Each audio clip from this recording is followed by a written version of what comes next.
Livro do profeta Sofonias, capítulo de número 2, versículo de número 1.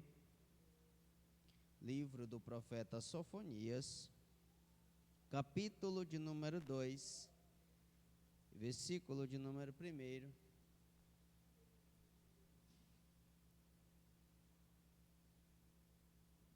Livro do profeta Sofonias, capítulo de número 2, versículo de número 1. Que tal?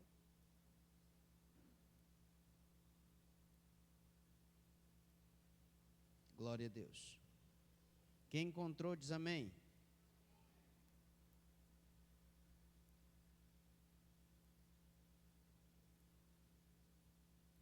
Diz assim a palavra do Senhor: congregai-vos, sim, congregai-vos, ó nação desejável. Antes que o decreto produza o seu efeito e o dia passe como a pragana, antes que venha sobre vós o furor da ira do Senhor, antes que venha sobre vós o dia da ira do Senhor. Buscai ao Senhor, vós todos os mansos da terra, que tendes posto por obra o seu juízo. Buscai a justiça, buscai a mansidão. Pode ser que sejais escondidos no dia da ira do Senhor. Porque Gaza será desamparada, Asquelon assolada, Asdote no meio-dia será expelida, e Ecrom será desenragada. Ai dos habitantes da costa do mar, a nação dos quereteus, a palavra do Senhor será contra vós, ó Canaã, terra dos filisteus, e vos destruirei até que não haja morador. A costa do mar será de pastos e cabanas para os pastores e currais para os rebanhos.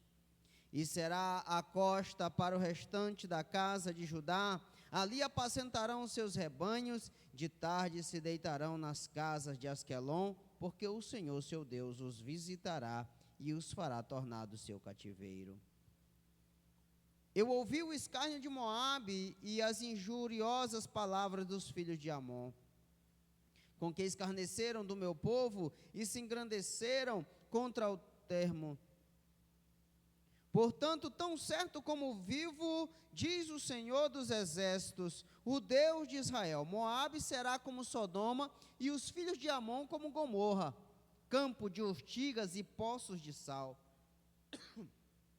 Desolação perpétua, o restante do meu povo os saqueará e o restante do meu povo os possuirá. Isso terão de recompensa da sua soberba, porque escarneceram e se engrandeceram contra o povo do Senhor dos exércitos. O Senhor será terrível para eles, porque emagrecerá todos os deuses da terra, e todos virão adorá-lo, cada um desde o seu lugar, de todas as ilhas dos gentios. Também vós, ó etíopes, serei mortos com a minha espada.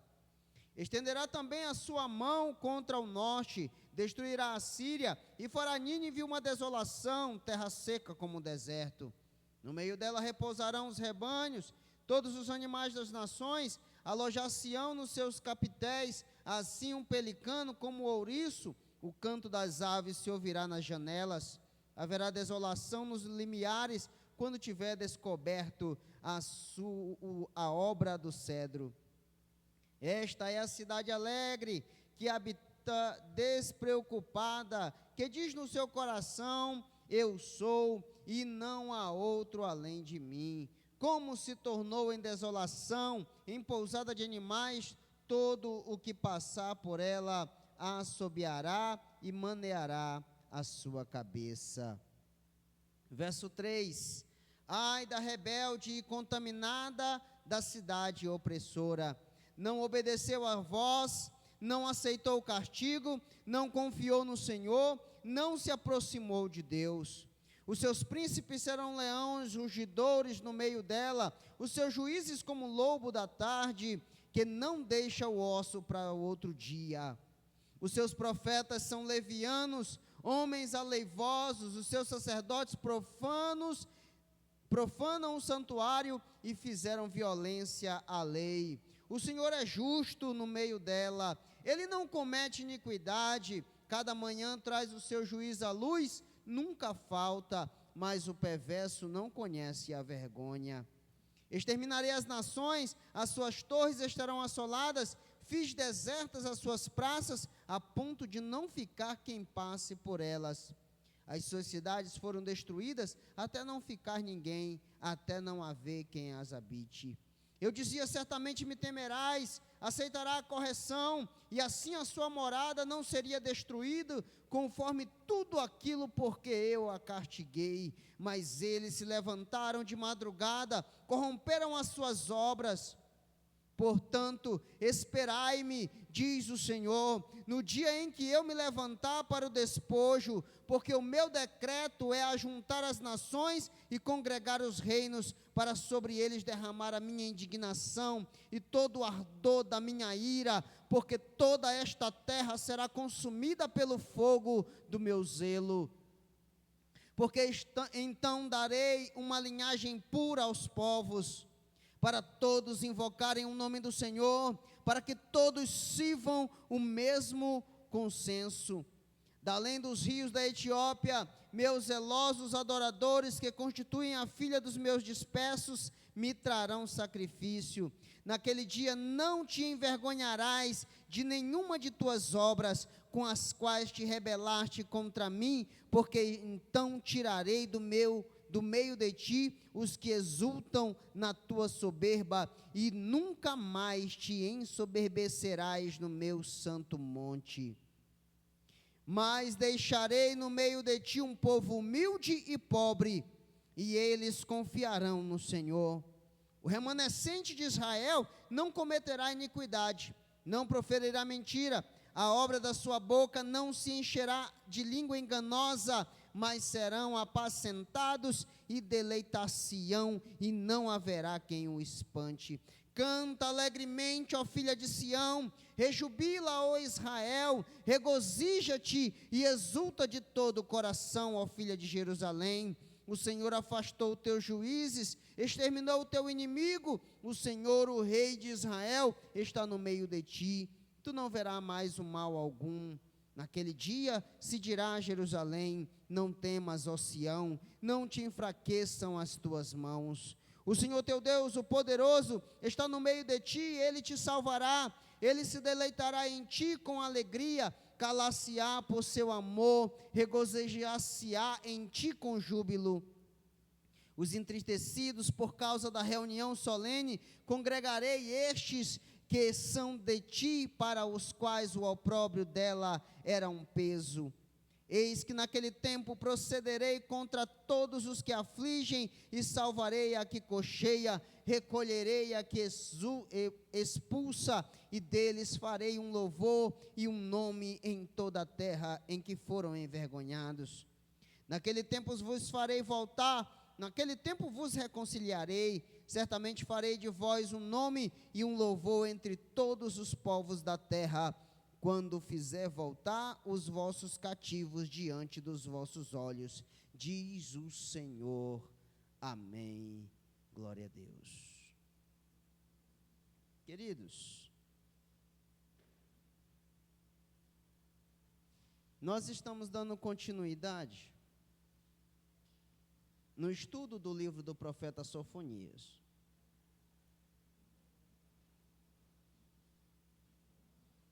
Mas eu queria dizer algo antes. E eu queria que os irmãos redobrassem a atenção no que eu vou dizer aqui. Irmãos, eu não vou permitir,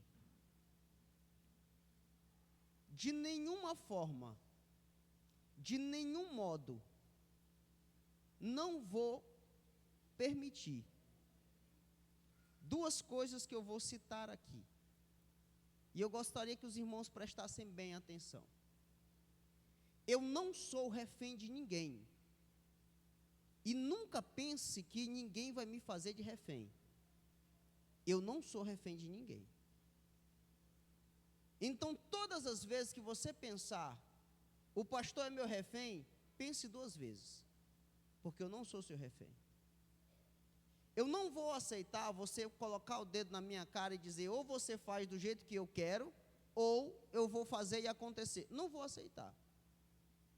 De ninguém, irmão. Você pode ser o mais velho da igreja ou o mais novo da igreja. Eu não vou aceitar, tanto é que já fiz aqui e já mostrei a todos e até o obreiro antigo que tentou me peitar aqui, e eu mostrei qual era o lugar dele e qual é o meu lugar. Porque no dia em que você quiser governar uma igreja do jeito que você acha que é certo, você monta uma igreja para você e vai governar lá. Porque aqui eu vou fazer conforme Deus me mandar. Pastor, não, eu vou orar. Ou eu nunca digo isso, eu vou orar. Quando Deus me direcionar, eu vou e resolvo. Então não venha achar que você manda ou que você é isso e aquilo. Não, irmão.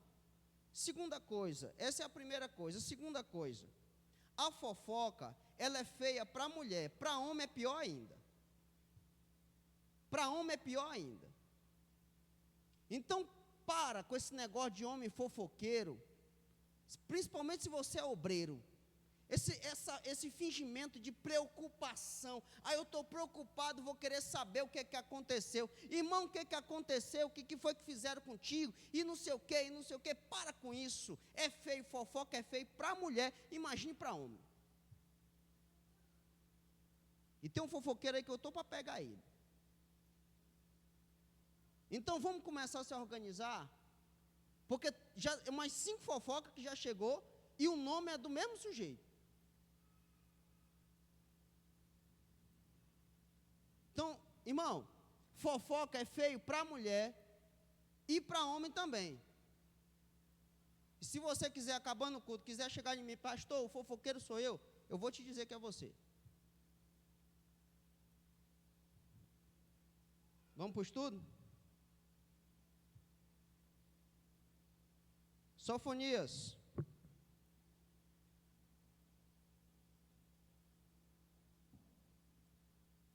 Data e local.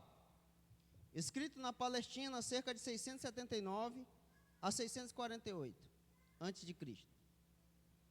Autor, Sofonias. Tema: o juízo de Deus contra Judá e o gentio por causa de seus pecados e do cuidado de Deus com seus fiéis. As estatísticas, 36º livro da Bíblia, ele contém 3 capítulos e 53 versículos, do quais nós lemos 2 capítulos hoje. O primeiro foi lido na primeira terça-feira. O significado do nome Sofonias é escondido por Jeová. Nós estudamos o capítulo 1 e nele nós falamos sobre o período em que a palavra estava sendo pregada, quando o rei Josias começou a reinar. O rei Josias começava uma reforma religiosa, e isso causou um alvoroço em Israel. Irmão, toda reforma, seja ela religiosa, seja ela na sua casa, esse dia o presbítero daí estava reformando a casa dele, deve ter dado um reboliço lá, não deve? Assim é reforma em todo lugar. O dono da casa lá que eu estou morando alugado, ele está reformando o predinho da frente e dá um reboliço total. Então, o período que Deus levanta o profeta Sofonias é um período em que há um grande reboliço na cidade. A queda do maior monarca mais pecador, um dos mais pecadores, e o início de um menino que assume com 7, 8 anos de idade o reinado. Esse menino, ele vai causar uma das maiores revoluções religiosas dentro de Israel. Ezequias, ele faz uma reforma religiosa e uma reforma em Jerusalém. Mas quando Ezequias morre, o seu filho Manassés vem e tira tudo que o pai fez e coloca 3 vezes mais do que tinha antes. Vem Amon depois dele e faz pior. Aí vem Josias, E quando Josias nasce, Deus já havia profetizado que nasceria um rei que se chamaria Josias, e este faria grandes proezas. A Bíblia vai nos informar que o período em que este homem, ele começa a reinar em Israel, é um período em que há uma pré-reforma religiosa. E você vai observar comigo aí no capítulo 2. Nós citamos apenas o que falamos no primeiro dia, na primeira terça-feira. Você vai olhar comigo aí no capítulo 1, do capítulo 2. O dia do Senhor está próximo. Próximo está. Desculpa, irmãos.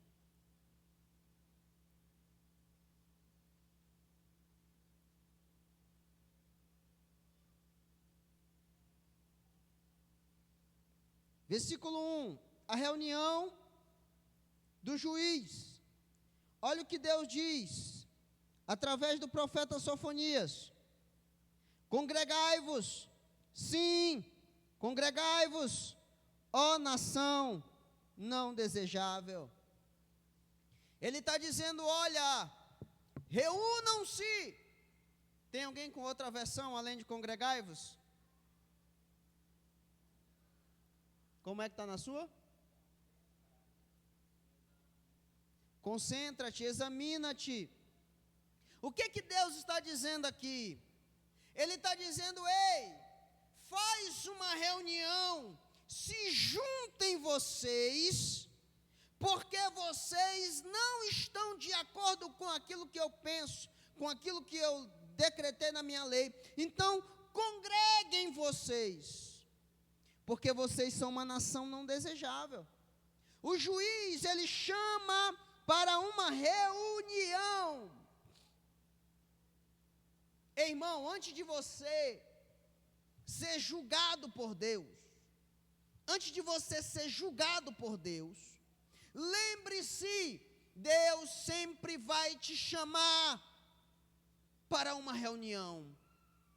Jó, quando ele está sendo provado, quando ele está sendo atingido, ele expressa dentro dele um desejo e diz: ah, se eu soubesse aonde é o teu tribunal, ah, se eu soubesse aonde te encontrar, eu iria até você e me apresentaria, e apresentaria a minha defesa, a minha causa. Deus te dá essa oportunidade.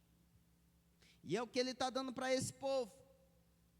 Congregai-vos, antes que o decreto produza o seu efeito, antes que o decreto venha a fazer aquilo que eu mandei ele fazer.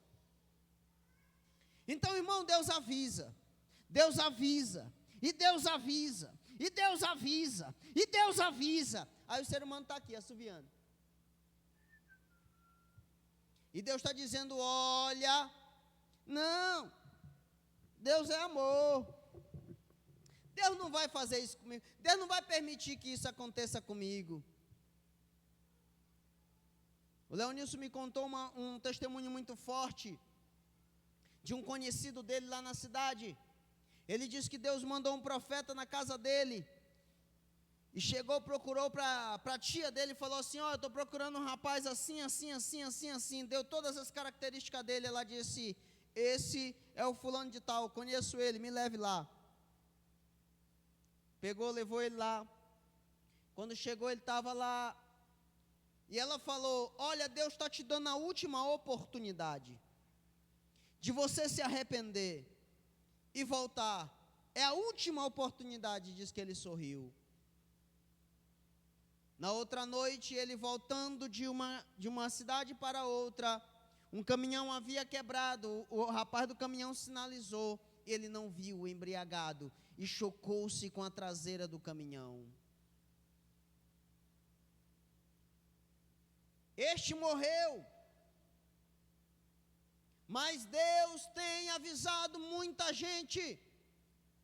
Deus constantemente tem te avisado Pastor, mas ninguém me disse nada, mas o teu íntimo te avisa, o Espírito Santo dentro do teu íntimo te avisa, isso é errado. Você está fazendo, o Espírito Santo está te incomodando, dizendo, isso é errado, para com isso. E você se remoe todo, mas continua fazendo. Deus está dizendo, te congrega, te apresenta diante de mim, e apresenta as tuas defesas, porque eu estou indo em tua direção. 1 e 2, no versículo 3 ele diz, buscai ao Senhor todos os mansos da terra. Ele não diz buscai ao Senhor todos os violentos da terra. Ele não diz buscai ao Senhor todos aqueles assassinos, roubadores, ladrões. Ele diz buscai ao Senhor vocês que são mansos. Jesus Cristo, quando ele começa a falar as beatitudes ou as bem-aventuranças, uma delas no versículo 5 é: bem-aventurados mansos, porque eles herdarão a terra.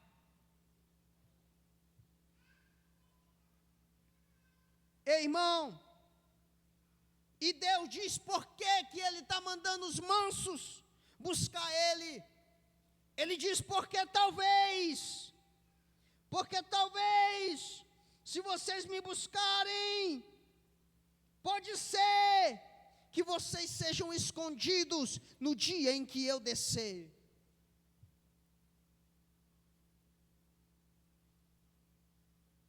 Ei, irmão, tem gente que tem preferido, tem gente que tem favorito. Deus não tem filho favorito. Esse negócio de, corações, porque Deus é apaixonado por você, porque Deus faz tudo por você. Você pode aprontar, e que Deus não está nem aí, que Ele te ama, Ele é apaixonado por você. Isso é balela. No dia em que Deus decretar e o cálice da ira do Senhor se encher, esteja você preparado, porque não adianta você dizer, Senhor Jesus Cristo, lindinho do meu coração, eu não sabia. Ele vai dizer, você sabia porque eu te avisei tal dia, tal data, tal hora, naquele momento em que você começou a praticar o erro, a falha, eu falei dentro de você, e você não mudou, não se corrigiu. Versículo 4, aí ele começa do 4 ao 7, falar com os filisteus. Os filisteus é uma nação vizinha, que constantemente estavam em guerra contra Israel. Você vai ver ali, na história de Sansão, Deus levantando Sansão para destruir os filisteus. E Deus lança aqui um castigo contra os filisteus. No versículo 8 ao versículo 11, ele vai falar com duas nações irmãs. A nação de Moabe, de onde veio Rute, e a nação de Amon. Esses dois são os dois filhos do incesto, do pecado de Ló com as suas duas filhas. Nasceram essas duas nações. Esses dois nasceram, e ali eles foram amaldiçoados por Deus. Deus aqui cumpre neles o castigo. No versículo 12 ao versículo 15, Deus vai falar com duas nações. Duas nações. A nação da Etiópia e a nação da Síria. Da Assíria, tá? Só para deixar claro. Os etíopes, a Etiópia, é o povo negro. Eles são descendentes de Cush. Cush ou etíope vem de Cuxã. Cuxã por causa da sua negritude. Quando vocês vão ver a história do homem etíope, que Filipe prega para ele, um negro. Quando vocês vão ver a história da Etiópia, são negros. Este povo aqui, Deus fala com ele, que Deus traria também o castigo para eles. E Deus fala com a Assíria, que eu também não vou me deter há muito tempo, porque quando Deus fala com a Assíria, no livro do profeta Naum, nós estudamos aqui 2 terça-feiras, quem lembra? Como é que Deus falava com a Síria? Através de sua capital, Nínive. Mandou primeiro Jonas, olha aí, mais uma prova de que Deus avisa. 100 anos depois, Deus manda Naum e diz, agora eu vou destruir, não tem mais escapatória. A primeira palavra foi para a palavra de arrependimento. A segunda palavra foi a palavra de juízo. Eu dei 100 anos para que vocês se corrigissem, para que vocês mudassem, e vocês não quiseram, vocês não obedeceram, vocês não seguiram as minhas leis. Então Deus, ele fala, vamos recapitular, do 4 ao 7, ele fala com os filisteus, com a Filistia. Do 8 ao 11, ele fala com 2 nações, Moabe e Amon. Moabe e Amon são descendentes dos filhos de Ló, são os filhos de Ló com as suas filhas, no incesto que acontece após a destruição de Sodoma e Gomorra. Aí você vai pensar, olha aí, eu vou explicar um negócio para vocês, porque a Bíblia, ela se autoexplica. Vamos lá, só observa aí o versículo 9. Cadê o microfone? As pilhas estavam dentro do microfone, não carregou? Vê ali se já carregou um pouco as pilhas ali. Por favor, um obreiro aqui, por favor.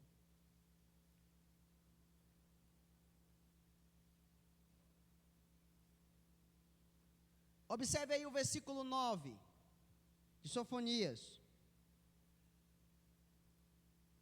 Portanto, tão certo como vivo, diz o Senhor dos exércitos, o Deus de Israel, Moabe será como? E os filhos de Amon, como? Gomorra. São 2 cidades, Sodoma e Gomorra. 2 cidades. Eu já falei aqui algumas terça-feiras para trás, que Sodoma e Gomorra não é uma cidade só. Porque a gente costuma dizer Sodoma e Gomorra, assim como aconteceu com Sodoma e Gomorra. Aí a gente esquece que a gente colocou o I no meio, né, o E, e pensa que é uma cidade só. Sodoma e Gomorra. Não, é Sodoma e Gomorra, são 2 cidades, tá? Só para esclarecer. E o porquê que Deus está dizendo que eles serão como Sodoma e como Gomorra? Deu certo aí, Douglas? Fala aí para ver. A paz do Senhor, igreja. Glória a Deus. Vamos lá. Então, para os irmãos entender por que Deus faz a relação entre Sodoma e Gomorra com Moabe e Amon, é porque quando eles fugiram, Ló foge de Sodoma, que ele foge, eles se escondem em uma caverna, ele e suas 2 filhas. Ali uma diz para a outra, olha, o mundo foi destruído. Se a gente não se relacionar com o nosso pai, nós não teremos linhagem. Aí uma diz, vamos embriagar ele. E eu me deito na primeira noite, tu te deita na segunda. E assim elas fizeram. E uma engravidou de Moabe e a outra engravidou de Amon. No dia em que Sodoma foi destruída. Sodoma e Gomorra. Por isso Deus está dizendo, no dia em que vocês foram concebidos, teve 2 cidades que foram destruídas. É assim que eu vou fazer com vocês 2. Então, sempre que vocês leem a Bíblia, observem os detalhes. Sempre vai ter algo relativizado ou relacionado, que é relativizado não, relacionado. Capítulo 3. Eu quero chegar no capítulo 3, porque no capítulo 3 tem várias coisas boas para a gente estar analisando.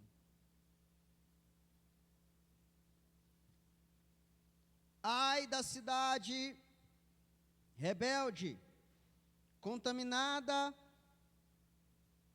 da cidade opressora.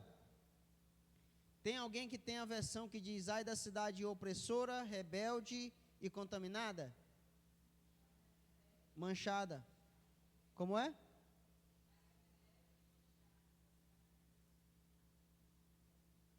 Tem alguém que tem outra versão diferente? E opressora, né? Todos os três têm a mesma questão. Opressor. O que é um opressor? É aquele que oprime. O que é oprimir? Eu acho que você já se sentiu oprimido e talvez você nunca sabia, ou talvez você sabe que você foi oprimido. Por exemplo, você está numa empresa e o teu chefe ele começa a pegar muito no teu pé. Aí você chega de manhã, ele pega no teu pé, de tarde ele pega no teu pé, antes de você ir embora ele pega no teu pé. Aí você no outro dia, você fica, meu Deus, eu tenho que ir para aquela empresa de novo. E você começa a sentir aquele aperto dentro do teu coração. Você passa o dia todinho com aquele negócio ruim. Você sabe o que é isso? É uma opressão. Você se sente oprimido, você não se sente livre. Você sabe o que é oprimido? É apertado, imprensado. Esse é o oprimido. Aí ele diz, uma cidade opressora. Aí ele usa o segundo termo, o termo mara, que é bater asas. Aqui dá a ideia de bater asas. O que é o termo mara? É rebelde. Termo mara é rebelde. O que é rebelde? Bater asas. E o texto bíblico dá a ideia de açoitar com asas, porque pode ser como um símbolo de fuga desesperada.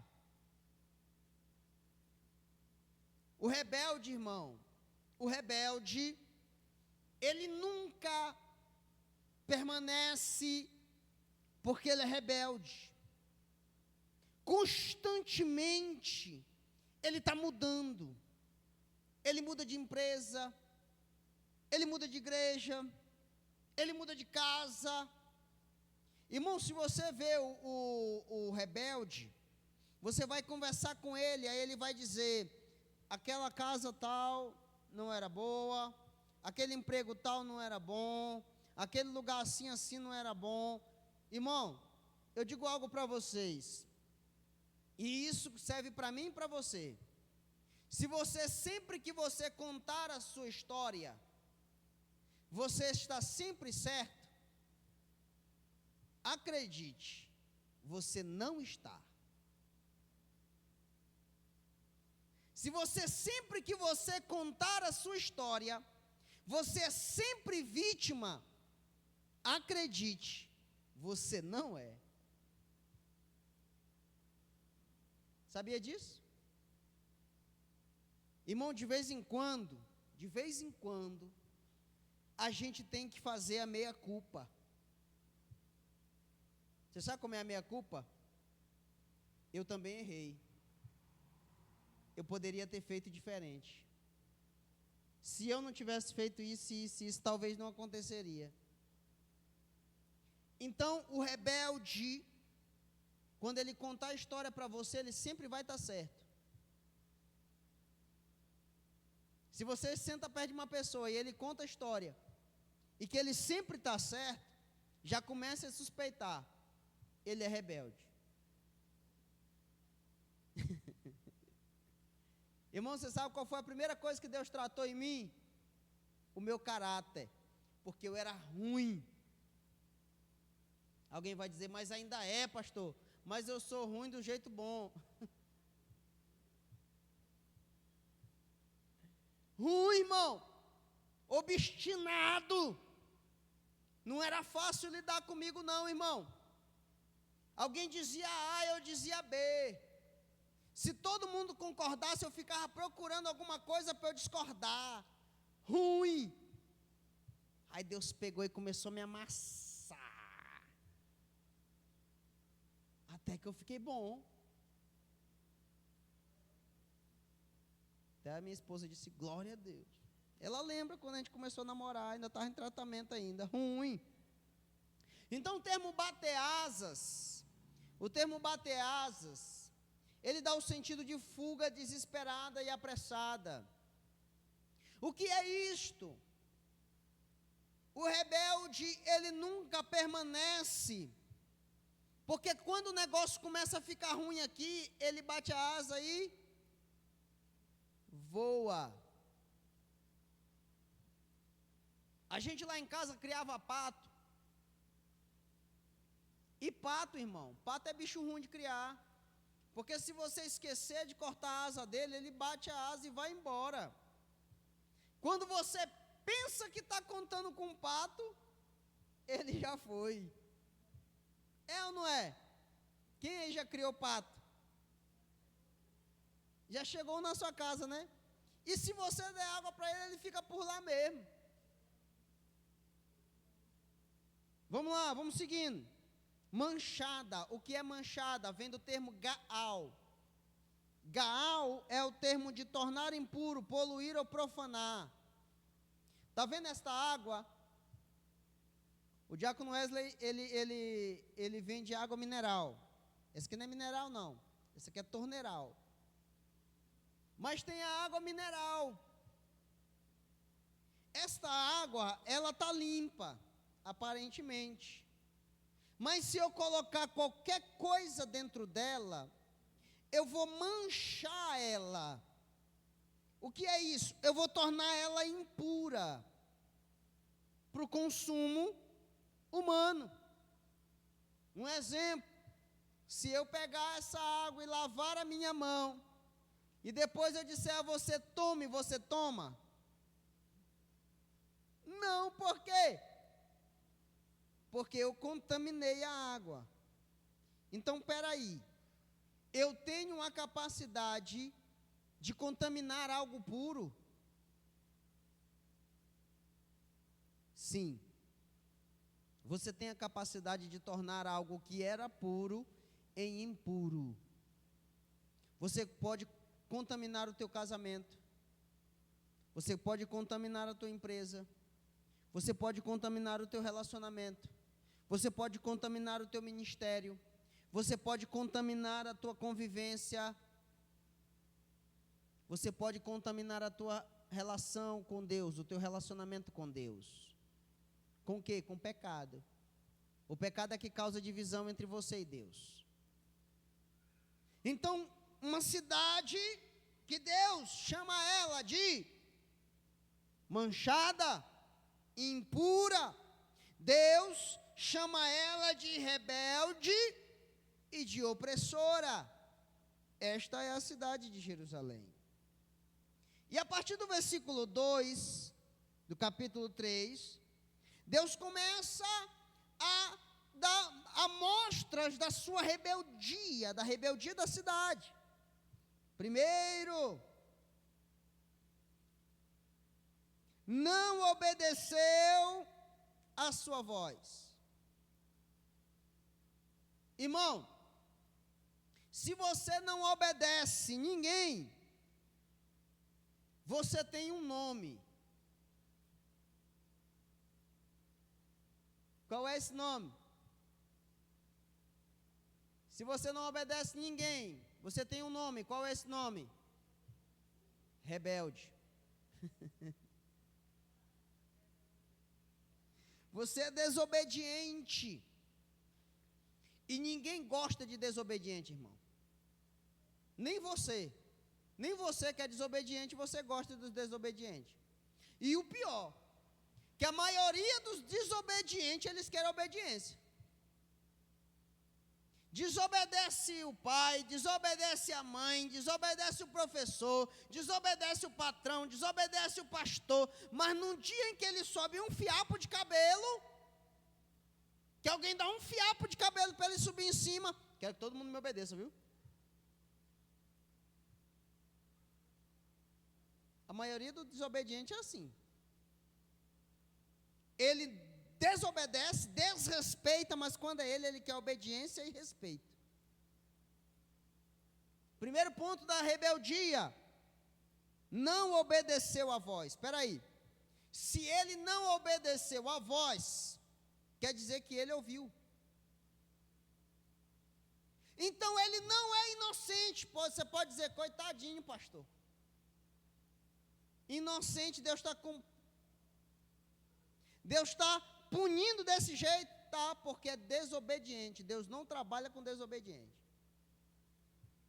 E se Deus, que é Deus, não trabalha com desobediente, imagine eu. Não aceitou o castigo. Irmão, olhe para mim, olhe para os meus olhos verdes.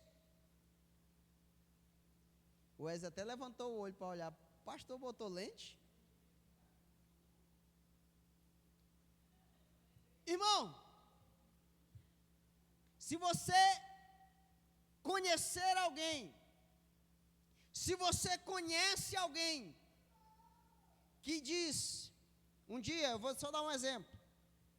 Um dia um rapaz chegou para mim, eu estava numa dessas visitas que eu faço segunda-feira, e ele falou para mim assim, pastor, eu vou lá para a sua igreja, eu toco violão, eu faço e aconteço, eu vou lá para a sua igreja. Eu disse, é mesmo? Estou indo para lá para a sua igreja. Mas você é de qual igreja? Não, eu sou da igreja tal, assim, assim, assim, mas me colocaram de banco, eu estou na prova, e eu vou lá para a sua igreja. Eu disse, você não vai para a minha igreja, não. Não, pastor, não vai não. Quem estava comigo nesse dia?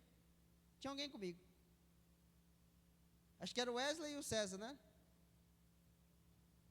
Foi na casa daquele rapaz lá em cima, que tinha aquele rapaz que tocava violão. Eu disse para ele, você não vai para a minha igreja, não.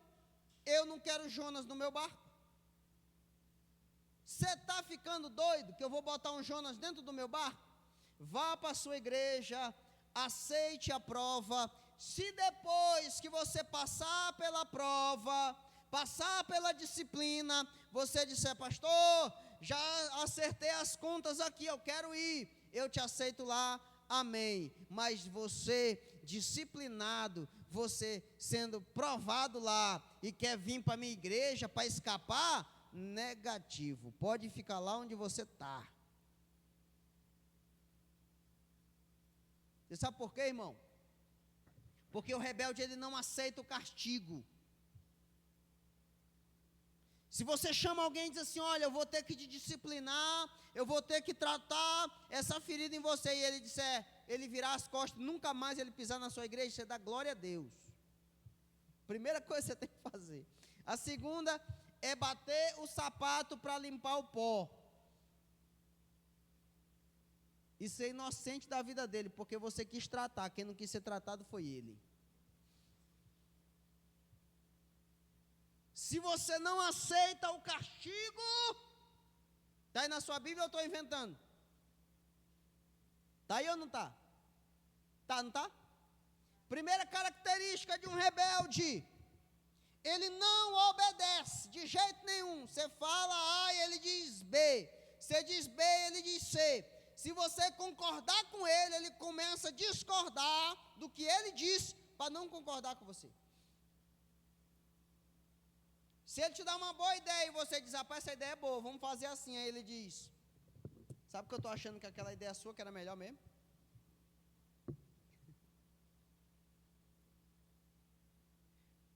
Você está achando que é brincadeira? Tem gente que é assim, irmão.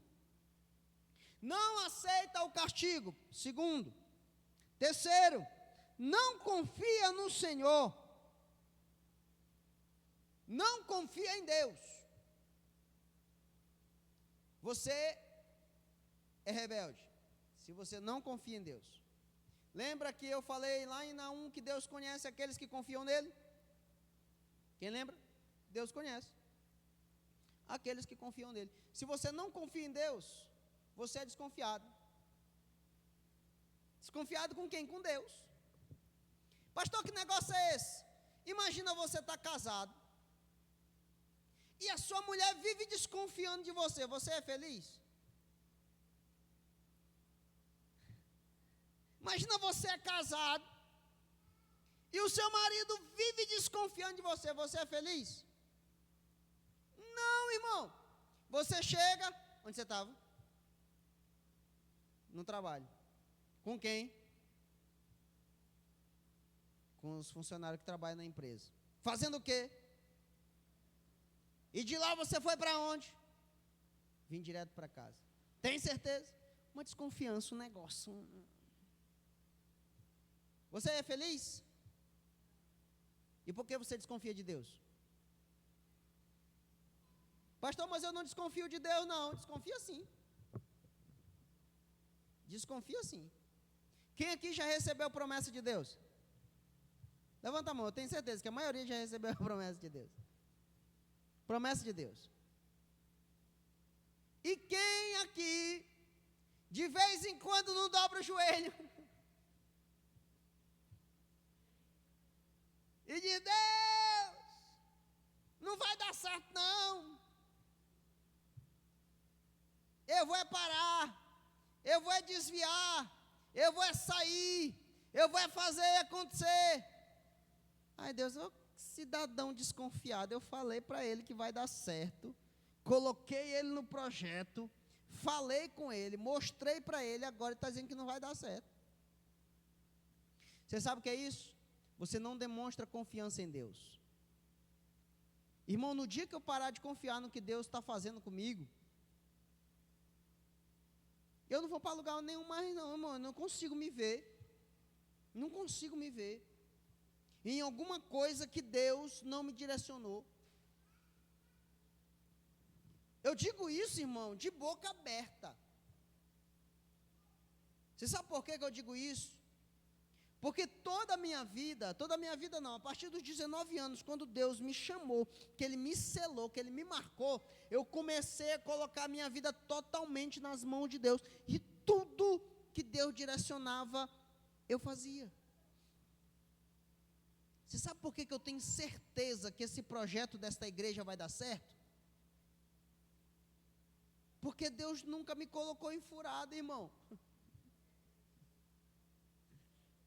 Tem hora, irmão, tem hora que a gente olha as coisas acontecendo e a gente começa a querer duvidar. Aí eu digo, mas quando Ele me chamou, Ele já sabia que isso aqui ia acontecer. E quando você cria essa maturidade, você aprende que Deus já sabia que você fracassaria em algum momento e mesmo assim Ele te chamou. Sabe aquele dia que Deus falou com você, que você chorou, jogou catarro na parede, meu Deus, você é escolhido e tal, e você tal. Sabe aquele dia? Naquele dia Deus já sabia que você ia errar. Naquele dia Ele já sabia que você ia fracassar em alguma coisa. Aí eu pergunto para você, por que Ele te escolheu? Porque Deus Ele não trabalha com perfeitos. Ele trabalha com resistentes. Deus não trabalha com gente pronta. Ele trabalha com gente que aguenta. Olha para Josué. Moisés acabou de morrer. Aí Deus dá um conselho para Josué: seja forte e corajoso. Você sabe por que ele tinha que ser forte, irmão? Eu já falei isso aqui, não já? Por que ele tinha que ser forte, Josué? Não é para ele brigar com ninguém, não. É porque ele tinha que aguentar a pancada. E você sabe por que ele tinha que ser corajoso? Porque vai ter hora, ia ter hora, que Josué ia dizer: eu estou com medo.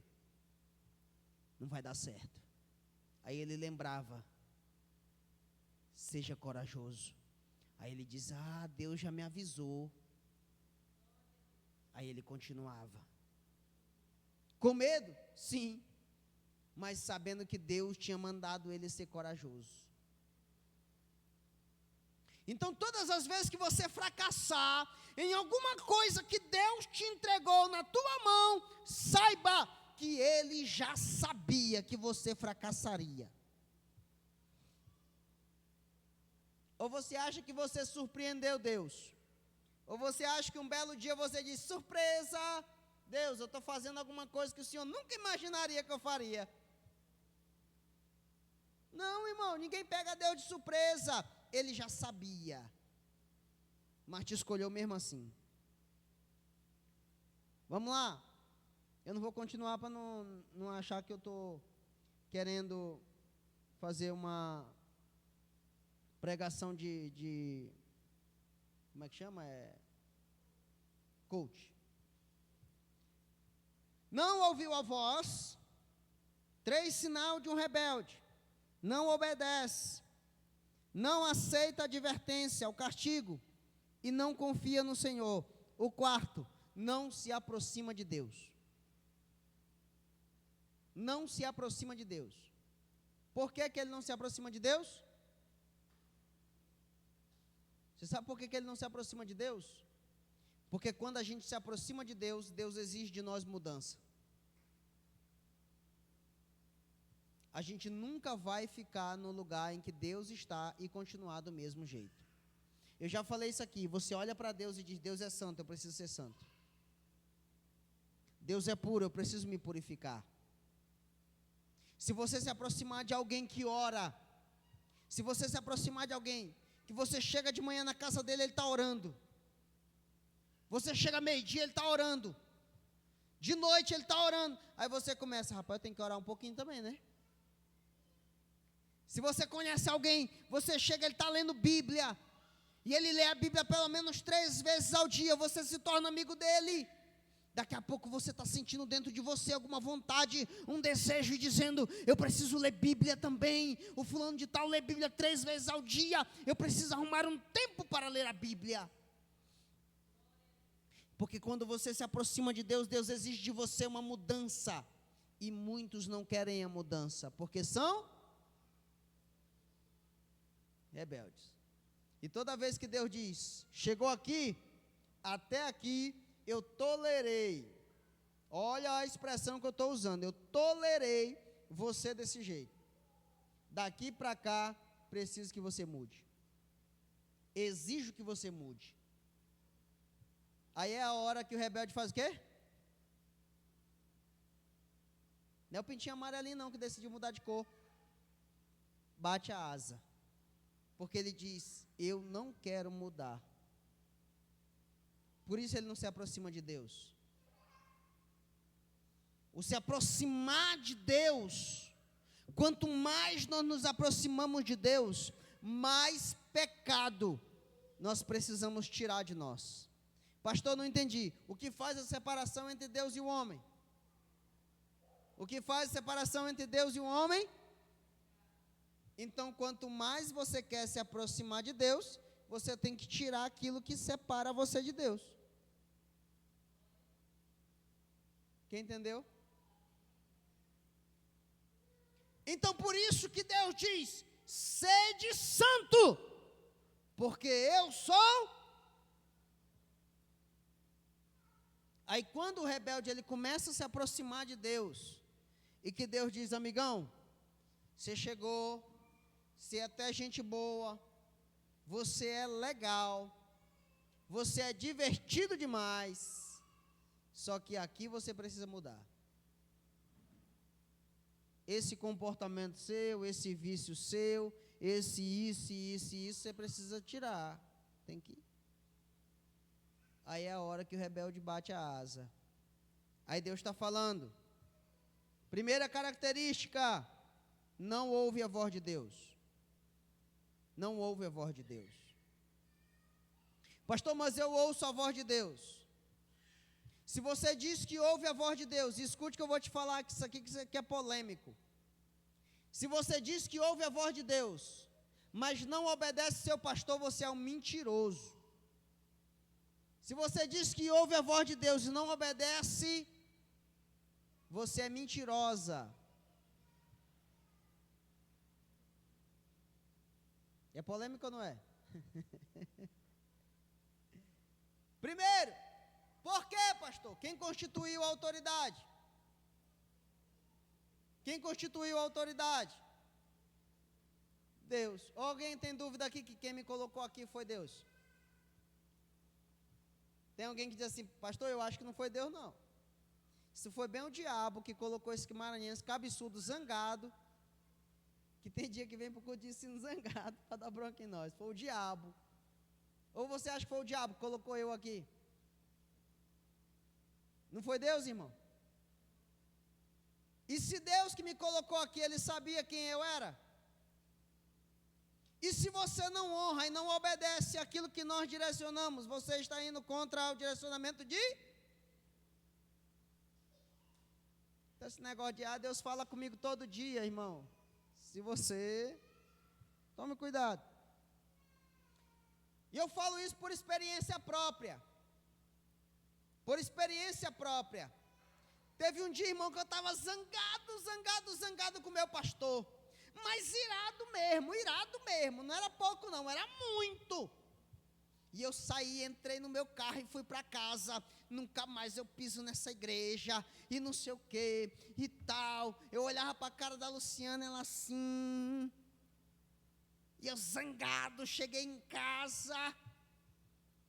Aí, eu fui conversar com Deus, zangado, cheio de direito. Quando eu cheguei diante de Deus, e disse, Deus, aquele pastor assim, falou isso, foi no culto de ensino, irmão, e tal, eu vou sair. Aí você sabe qual foi a única coisa que Deus falou comigo? Obedece teu pastor. Aí eu murchei, né? Aí eu fiquei, mãe. Aí a gente já começa a falar fino, né, irmão? Aí você sabe o que eu fiz, irmão? Comecei a agradecer a Deus pelo pastor que Ele tinha me dado. Porque os que batiam a mão na minha costa nunca me corrigiram, não eram meus amigos, mas aquele que se preocupou comigo, ele me corrigiu. Eu falo para os irmãos, irmão, pastor, ele pegava no meu pé demais. Se eu chegasse na igreja, teve um dia que eu esqueci a minha Bíblia em casa, eu ia entrando na igreja sem Bíblia. Quando eu estava na metade da igreja, ele disse, o crente depois que ele fica folgado, nem Bíblia mais ele traz para a igreja. E eu estava no meio da igreja, irmão, e todo mundo olhou para mim. Um dia eu cheguei atrasado na igreja. Quando eu estou entrando, eu brigava muito com a Luciana sobre isso. Eu dizia, amor, tu chega, tu senta na cadeirinha, eu tenho que chegar e ir lá para cima. E a minha cadeira já está lá reservada, porque o pastor Nelson quer que eu leia os textos. E quando eu chegava atrasado, ele ficava revoltado, zangado. Quando eu estava na metade da igreja, ele dizia, tem uma raça de obreiro ruim, que só sabe chegar atrasado, e eu estava na metade do caminho. Se fosse você, e você sabe o que eu fazia? Passava um óleo de peroba na minha cara, e ia lá e sentava, e lia os textos, tudinho que ele me pedia. Aí tinha dia que eu ia embora daquele jeito, revoltado com ele. Quando eu chegava em casa, eu lembrava Deus dizendo para mim, obedece o teu pastor.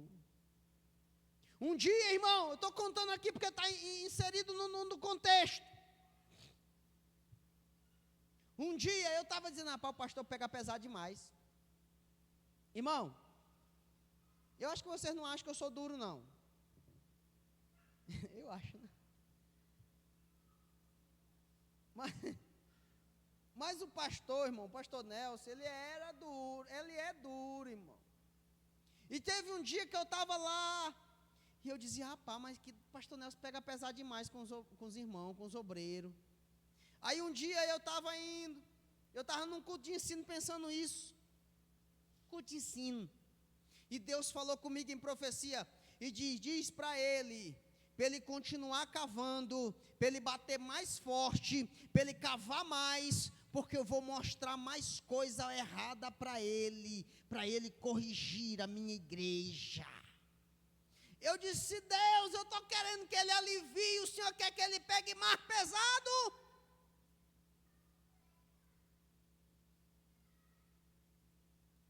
Você sabe o que é isso, irmão?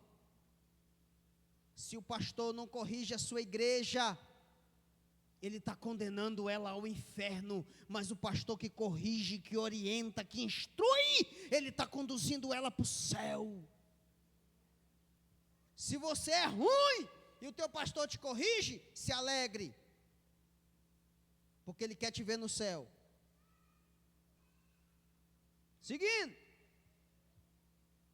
Então vamos lá, repetir para a gente aprender. Não ouve a voz. Se você não escuta a voz, Deus está dizendo: olha, isso está errado. Olha, a direção não é essa. Olha, o caminho é esse. Cuidado. Você pode ser rebelde. Você não aceita advertência. Se você, irmão, ninguém gosta de advertência. Ninguém gosta de bronca. Alguém que gosta de bronca? Ô, rapaz, eu fui na igreja, o pastor me deu uma bronca, eu saí de lá feliz demais. Glória a Deus, aleluia. Não, irmão, eu também não gosto não de bronca. Mas você sabe qual é a diferença em gostar e aceitar? Você pode não gostar, mas você é obrigado a aceitar. Aí ele está dizendo que não gosta ou não aceita a advertência? Não aceita a advertência. Você pode não gostar, irmão, é seu direito. É natural do ser humano. Ninguém gosta. Mas aceitar é sua obrigação. Vamos lá? Ou então você é rebelde. As autoridades estão manchadas. O príncipe é como um leão, versículo 3, do capítulo 3. O príncipe é como um leão, o juiz é como um lobo, e ele diz que devora as suas presas e não deixa nem o osso para o outro dia. Está igual o nosso governo, né, irmão? Está arrancando até o couro. Aí quando sai o couro, ele diz: eu quero um pedaço da carne. Quando sai a carne, ele diz: dá para lixar o osso para a gente fazer um pozinho? Né? Os lobos. Mas eu quero me atentar à classe eclesiástica. Os profetas são levianos e pérfidos. Os profetas são levianos e pérfidos. Capítulo 4. O que é leviano, pastor? Leviano vem da palavra pachal, pachás, que significa ser lascivo, ser imprudente, ser espumante. O profeta, ele era leviano, ele era lascivo, ele era imprudente. Você sabe o que é isso? Você sabe o profeta que ele diz que ele não respeita pastor? Que ele não respeita a liderança? Que ele não tem igreja? Não. Profeta, qual a sua igreja? Deus disse que eu tenho que responder só para ele. É mesmo o filho de Eva com Adão? É. E tu sei aonde? Não, eu vou no monte, aí eu levo o meu pão e o meu suco, e lá eu faço a minha ceia. É mesmo jumenta de Balaão?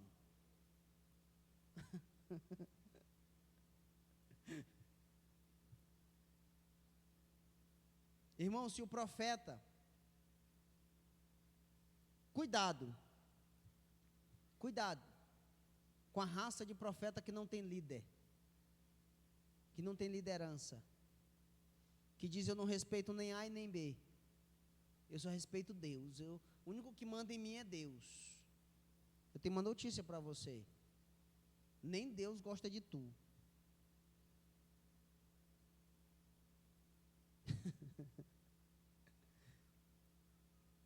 Segundo lugar, eles eram pérfidos. Pérfidos vem da palavra bog edot, que é traiçoeiro, traição, homens de comportamento traiçoeiro. Você sabe o que é isso? Você sabe como é que um profeta ele é traiçoeiro? Ele diz: rapaz, eu não gosto desse pastor não, eu não gosto da irmã fulana, eu não gosto do irmão cicrano. Aí tem um culto, aí no culto ele, eita, homem, estás em pecado. É Deus que está falando? Não é ele. Por quê? Porque ele é traiçoeiro. Ele quer lançar dúvida no coração da igreja, para a igreja se voltar contra o seu líder. Esse dia eu vi um vídeo, bem colocado, irmão, bem colocado. O Júnior Trovão estava aqui pregando, aí um profeta desses traiçoeiros, não sei, né? Vai que, né? Desça! Desça! Você não vai pregar hoje. Estás em pecado. Aí saiu. Aí o Júnior Trovão, manda buscar lá o profeta. Nem, a minha voz é tão fina que eu não consigo nem imitar a voz grossa dele, né? Aí mandaram trazer o profeta. Profeta, qual que é meu pecado? Aí ele, prostituição. Aí o Júnior Trovão falou: se eu estou em pecado, que eu desça a sepultura, mas se eu não estou, que desça ele. Se todo mundo fizesse isso, irmão, o tanto de profeta mentiroso que ia parar de estar falando mentira. Irmão, quando um profeta vier falar contigo, a primeira coisa, escute a profecia. Se for mentira, e se você não tiver coragem de desmascarar ele na frente, converse com seu pastor. Diga, aquela profecia lá daquele profeta lá, não está certa não. Você sabe por quê, irmão? Porque evita. Próxima vez o pastor diz: rapaz, o caba vem aqui para a minha igreja para ficar mentindo para o meu povo. E já corrige. Agora, o problema é que o cidadão, ele olha para você e diz: santa! Não sabe nem o que ele vai dizer. Aí você já, para de trair o teu marido, e você já está, e agora você vai voltar e dizer assim: epa, peraí que esse negócio está Aí irmão, tem um casal que eu conheço, que ele disse que ele estava num culto, num evento, aí a mulher foi, esse casal, vem cá na frente. Aí veio os dois. Aí começou a falar para eles, e eles já começaram a chorar, e daqui a pouco a mulher: porque vocês estão passando necessidade. Aí eles dois: oh meu Deus do céu, lá em casa não está passando necessidade não. Aí eles já estavam chorando. Vai dizer o quê? Vai dizer o quê, irmão? Aí quando foi no outro dia, disse que eles passavam no mercado com 2 carrinhos, comprando de compra 2 carrinhos. E olhava o povo na igreja, ficava com vergonha, porque a profeta tinha dito que eles estavam passando necessidade, e eles comprando 2 carrinhos no mercado. Irmão, se a gente começar a desmascarar esses profetas mentirosos, a igreja vai melhorar. Não sou contra a profecia, eu sou contra os mentirosos.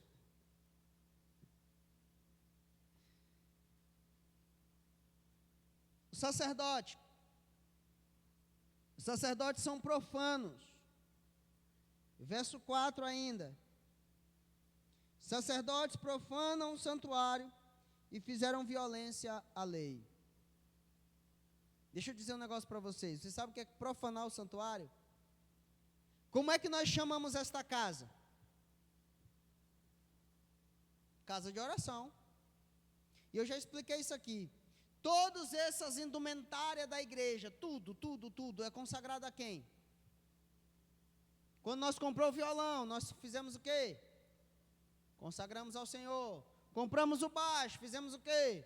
Consagramos ao Senhor. A bateria já estava aqui quando eu cheguei, mas provavelmente quando compraram ela, consagraram ao Senhor.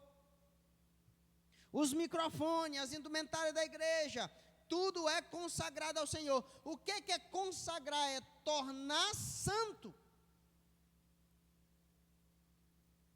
Tornar santo. Aí você sabe como é que você profana? Lembra do exemplo da água? A água está pura, você vem impuro, você contamina a água, ela se torna impura. É você pegar as coisas santas do Senhor e contaminar porque você está impuro.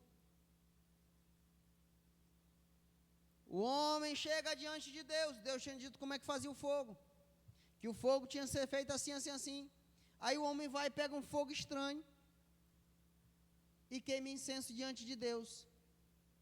Deus mata. Por quê? Porque ele pegou algo que era puro e profanou. O que é profanar? É pegar algo impuro e lançar sobre algo puro. Isso é profanação. Quem entendeu? Aí ele está dizendo que quem que profanou? Foi o membro da igreja? Foi o profeta? Foi o líder? Não, foi o sacerdote, o pastor da igreja. E o que tem de líderes, de pastores que estão profanando as indumentárias sagradas. Porque vivem em pecado, vivem pecando, vivem cometendo coisas erradas, e depois eles vêm e tocam em algo santo que é do Senhor.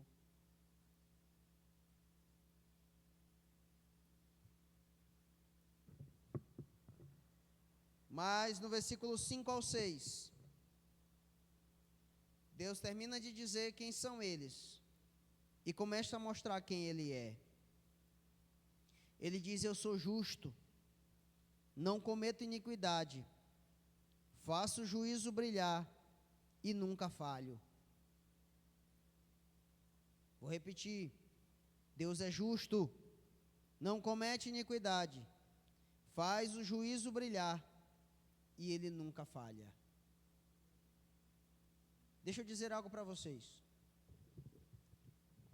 Quando a gente fala que Deus nunca falha, a gente só se alegra, né? Tem até hinos que diz que Ele não falha. E realmente Ele não falha. E se Ele determinar que Ele vai fazer justiça, você pode ficar tranquilo, que se você estiver errado, Ele não vai falhar em fazer justiça em você. Quem lembra que eu falei aqui o que é inocente, o que difere o inocente do culpado? Quem lembra? O que difere o inocente do culpado? Informação. Informação. Como assim, pastor? Eu te explico de novo. Se eu te digo, irmão fulano, isso aqui é errado, isso não está certo, você era inocente dali para trás, dali para frente, você já é réu de juízo, você já é culpado se você cometer de novo, porque dali para trás você fazia inocente, dali para frente você já é conhecedor que aquilo é errado.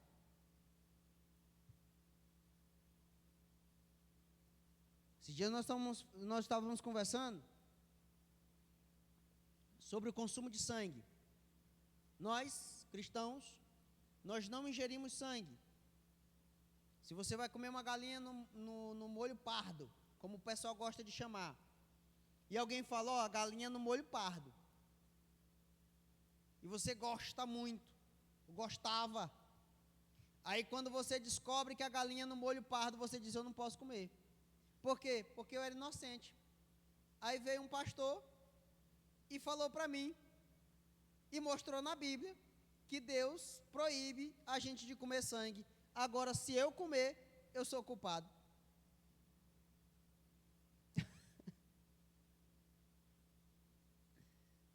Você sabe o que difere o inocente do culpado? A tua consciência.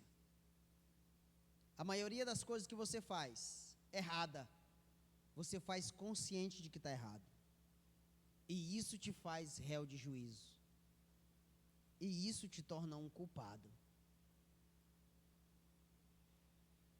Se você sabe que isso é pecado, que isso é errado, você continua fazendo, você está diante de um Deus que é justo. E Ele não vai olhar para você e dizer, ô rapaz, mas canta tão bonitinho. Ô, mas prega tanto. Não era ele que era assim, assim, assim, que fazia isso e acontecia? Mas fez aqui mesmo. Ele sabendo que estava errado, fez. Gosto muito de você. Mas a justiça tem que acontecer. Deus é justo. Versículo 12. Ele vai colocar diante de vós um povo humilde e modesto. Primeiro, irmão, Deus mostra o povo que Ele não gosta. Eu pulei o 7. Deixa eu voltar um pouquinho no 7, rapidinho. No 7 Deus diz assim, eu fiz isso, isso, isso e aquilo com ele. E eu disse, agora ele obedece. Agora ele muda. Agora ela muda. Aí Deus diz que não mudava. Olha aí. Eu dizia, certamente me temerá, aceitará a correção, e assim a sua morada não será destruída, conforme tudo aquilo que eu castiguei. Mas eles se levantavam de madrugada, corromperam todas as suas obras. Irmão, deixa eu explicar isso aqui para vocês. Deus diz assim, fulano de tal, o caminho é esse aqui, ó. Aí fulano de tal, tá bom, vou fazer. Aí faz o dia todinho, do jeito que Deus mandou. Aí quando dá de madrugada, ele levanta e vem desfazer tudinho. Quem entendeu? É rebelde ou não é, irmão? Deus diz constrói, aí ele está aqui, ó, construindo, tijolo por tijolo. Aí daqui a pouco de madrugada vem ele mesmo, pá, pá, e derruba. Quando dá de manhã ele diz, rapaz, mas quem que derrubou isso aqui? Aí Deus está dizendo, eu disse, certamente ele vai mudar, certamente ela vai mudar, certamente ele vai se ajeitar, certamente se eu fizer isso, isso e isso, ele vai se organizar, eu vou conseguir trazer ele para cá, ele vai obedecer a correção, ele vai conseguir ouvir a minha voz. Aí Deus diz, não, ele ouvia de manhã, mas quando dava de noite, que ele estava sozinho, ele desfazia tudo o que ele fez de manhã. Ele levantou de manhã e orou. Ele passou o dia todo jejuando, consagrando, lendo Bíblia. Mas quando chegou de noite, pelas madrugadas, ele encontrou um meio de pecar e profanar tudo aquilo que ele fez durante o dia.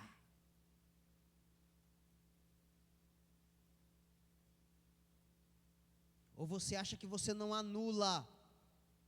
Ah, pastor, mas eu leio Bíblia, eu jejuo. Mas quando você chega sozinho no seu quarto, e quando você apronta pelas madrugadas e ninguém viu, ninguém soube, ninguém está sabendo, ninguém estava lá, mas Deus viu e Ele mesmo fez questão de anular tudo aquilo que você fez de bom para Ele. Não serve, Ele não recebe, Ele não aceita. Até a tua oferta é negada.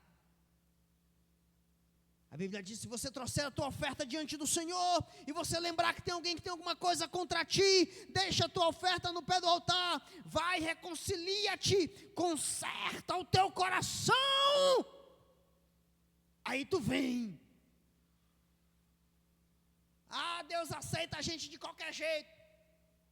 Na Bíblia não diz isso não. Vamos lá. Deus fala de um povo ruim, obstinado, que não ouve a voz, não obedece, não aceita o conserto, não aceita a correção, mas aí ele vai falar de um povo que ele gosta. Olha o povo que Deus gosta. Versículo 12. Povo humilde e modesto. Quem não gosta, irmão, de um povo humilde e modesto? Irmão, tem gente que pensa que ser humilde é andar com as calças rasgadas, é andar com camisa rasgada, é andar com chinelo, com a havaiana de uma cor e de outra. Isso não é humildade não, isso é pobreza. O nome disso é pobreza. Ou desleixo. Um dos dois. Se tem dinheiro é desleixo. Se não tem dinheiro é pobreza. O Diácono Francisco gostou. Isso não é humildade, irmão. Tem gente, irmão, que é pobre e é orgulhoso. Tem gente que é pobre e é orgulhoso, não é humilde não. É mesmo, pastor? É. Você já conversou com alguém que ele é todo legal com você, até o dia que você diz não para ele? No dia que você diz não para ele empina a carroça, ele vira as costas, nunca mais ele fala com você. Você sabe o que esse sujeito é? Orgulhoso. Ah, mas ele é pobrezinho, ele é humilde. Não é humilde não, ele é pobre, ou desleixado, mas é orgulhoso. Orgulhoso não quer dizer sobre finanças. Então Deus gosta de um povo humilde e modesto. Ele resiste o soberbo, mas dá graça para o humilde. Então se você é humilde e modesto, Deus gosta de você. Você sabe o que é modéstia? O que é a modéstia? Uma vez, uma jovem chegou para mim e disse, pastor, irmão, eu sou humilde. Eu disse, eu te provo que tu não é humilde. Ela olhou para mim assim, então prova. Eu disse, humilde nunca diz que é humilde. Ele tem humildade suficiente para dizer que ele não é humilde. Ela me olhou assim, rapidão resolveu a questão. Não tem humildade, não tem modéstia. Segundo lugar que Deus gosta, do povo que Deus gosta, versículo 13.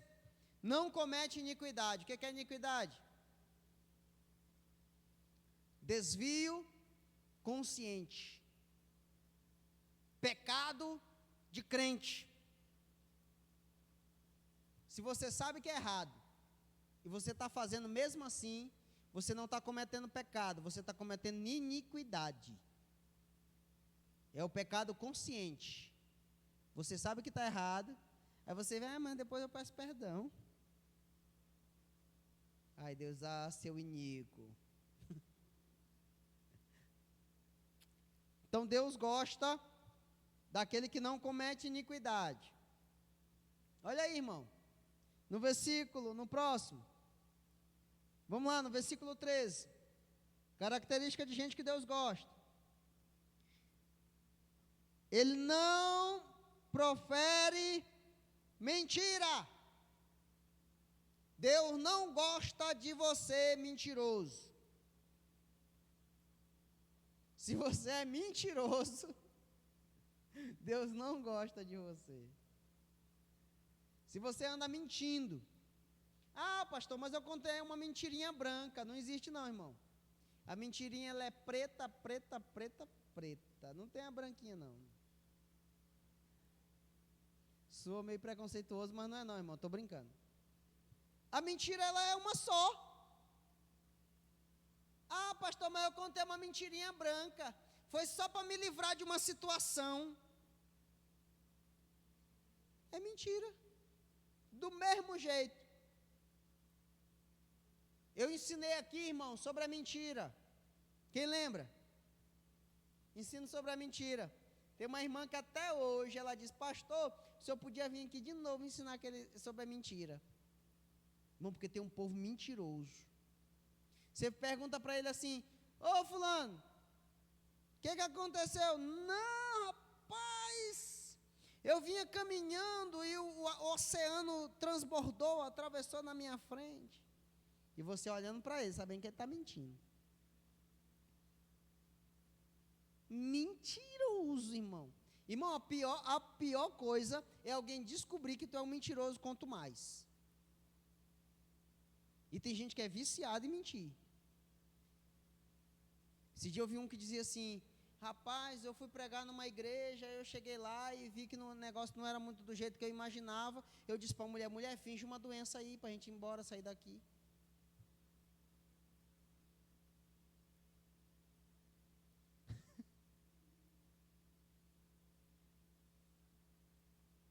Crente, irmão.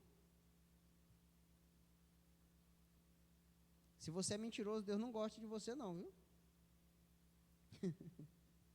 Deus quer trazer alegria, versículo 14.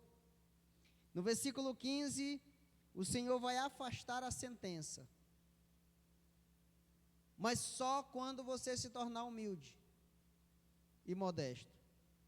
Deus afasta a sentença. Então ainda há esperança. A sentença está lavrada. Você diz: ô Deus, eu vou mudar. Mas não é só de palavra não, irmão. É de ação. Porque falar até papagaio fala, né? Aí Deus diz: não, então eu vou remover a sentença. Mudar a sentença. Sexto tipo de gente que Deus gosta. Versículo 17. Aqueles que aceitam Ele no meio. Não no canto, não na sala, não na cozinha, na casa toda. Não, porque eu gosto de Jesus. Pense num negócio bom, é ser crente. É, irmão, é. Gosto demais. Entreguei a minha vida para Jesus. Mas, irmão, e aquele negocinho lá, aquilo lá que você faz de vez em quando? Ah, não, mas aquilo é outra coisa. Tem nada a ver com Deus. Tem nada a ver com Jesus. Eu estou resolvendo. Aí Jesus diz assim: está resolvendo mesmo, porque eu não estou contigo não.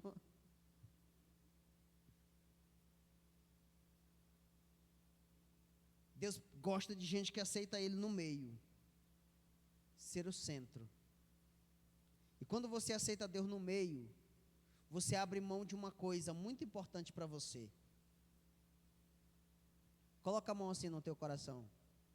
Diz: quando eu aceito Jesus no meio, eu abro mão do meu livre-arbítrio, da minha vontade, do meu querer. Ah, não, mas eu gosto das coisas assim. Aceitou Jesus no meio? Aceitei. Então você vai fazer do jeito que Ele gosta. Ah, mas eu sempre fui assim, sempre fiz assim, sempre falei assim, sempre reagi assim. Aceitou Jesus no meio? Aceitei. Pois é. Agora é do jeito que Ele faz, do jeito que Ele quer e do jeito que Ele fala. Para finalizar, congregarei. 7, o versículo 16, não tema e não te afrouxe. Não tema, e falando um português correto, não seja frouxo. Está aí ou não está frouxo? Versículo 16, está todo mundo tem afrouxo? Não temas, ó Sião, não enfraqueçam as tuas mãos. Tem alguma versão que tem afrouxo? Afrouxo? Afrouxo? Não seja frouxo não, irmão. Deus não gosta de gente frouxo não. Firme. Não tema. Não seja frouxo. A Bíblia diz: se te mostrares frouxo no dia da angústia, da luta, da peleja, a tua força é pequena. Você sabe o que é frouxo? Você já entregou alguma coisa para alguém? Você vai dar a mão para alguém, né? Aí mesmo porque está com o dedo machucado, mas você vai dar a mão para alguém, a pessoa pega assim, ó. Isso é mão frouxa. Firme, irmão. Seja frouxo não. Eu vi um caba dizendo hoje: fique vermelho na frente de alguns segundos, na frente de alguém, fique vermelho, firme, mas não fique amarelo a vida toda, frouxo a vida toda. Deus não gosta não, irmão. Ó, Deus chegou para Gideão e disse: Gideão, o Senhor é contigo. Aí Gideão disse assim: ó, se o Senhor é comigo mesmo, por que eu estou passando por tudo isso aqui? Aí Deus disse assim: rapaz, o cabo é bom mesmo. Eu estou falando para ele, ele já está. Deus gosta, irmão, firmeza, né? Firmeza. Moisés, pode ir. Ah, Deus, se o senhor não for, não vou não. Como é, Moisés? Não vou, de jeito nenhum. Sozinho, não vou nada. Mas eu mando anjo. O senhor pode mandar a comitiva de anjo que o senhor quiser. Se o senhor não for, eu não vou não. Firmeza. Deus não gosta de frouxo não. Congregarei os entristecidos. Enfrentarei todos os que te oprimem. Farei voltar e vos reunirei. 3 promessas. Primeiro, congregarei aqueles que estão tristes. Os entristecidos, eles se reclusam, eles se isolam, eles se afastam. E Deus está dizendo: eu vou trazer eles de volta. Congregarei os entristecidos. Enfrentarei todos os que te oprimem. Lembra da opressão, cidade opressora? Ele vai enfrentar todos os que te oprimem. Em 10º lugar, farei voltar e reunirei. Amém? Vamos nos colocar de pé. Irmãos, se vocês desejam o estudo, tanto dos livros que eu fiz desde o primeiro até hoje, é só me pedir que eu tenho tudinho aqui, irmão. Pastor, eu quero, porque quando o senhor não estiver perto de mim, eu quero pregar sobre isso. Está aqui. Eu posso mandar para você. Então você vai ter em mãos o estudo de Oséias, de Miqueias, de Jonas, de Abacuque, de Amós e de todos os livros que nós já estudamos aqui. Amém?